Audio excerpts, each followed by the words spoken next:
കൊല്ലം ജില്ലയിലെ കൊട്ടാരക്കരയിൽ സ്ഥിതി ചെയ്യുന്ന കേരളത്തിലെ ഏറ്റവും പ്രധാനപ്പെട്ട ഗണപതി ക്ഷേത്രമാണ് കൊട്ടാരക്കര ശ്രീ മഹാഗണപതി ക്ഷേത്രം. ശിവൻ പ്രധാന പ്രതിഷ്ഠയാണെങ്കിലും പെരുന്തച്ചൻ പ്രതിഷ്ഠിച്ച ഉണ്ണിഗണപതിയുടെ പേരിലാണ് ഈ ക്ഷേത്രം ലോകപ്രശസ്തമായത്.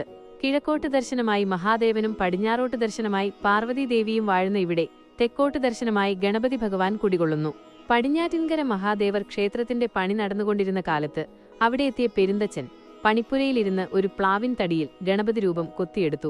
എന്നാൽ ആ വിഗ്രഹം പ്രതിഷ്ഠിക്കാൻ അവിടുത്തെ തന്ത്രി വിസമ്മതിച്ചതിനെ തുടർന്ന് അദ്ദേഹം തൊട്ടടുത്തുള്ള കിഴക്കേക്കര ക്ഷേത്രത്തിലെത്തുകയും അവിടുത്തെ തന്ത്രിയുടെ അനുവാദത്തോടെ വിഗ്രഹം പ്രതിഷ്ഠിക്കുകയും ചെയ്തു.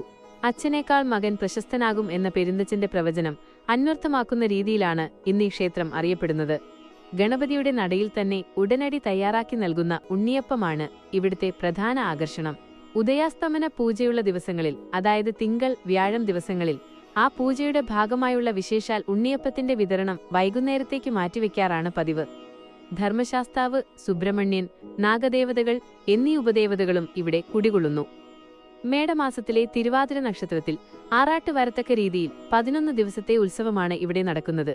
ഈ വർഷത്തെ ഉത്സവം ഏപ്രിൽ 12 ഞായറാഴ്ച കൊടിയേറി ഏപ്രിൽ 22 ബുധനാഴ്ച ആറാട്ടോടുകൂടി സമാപിക്കുന്നു.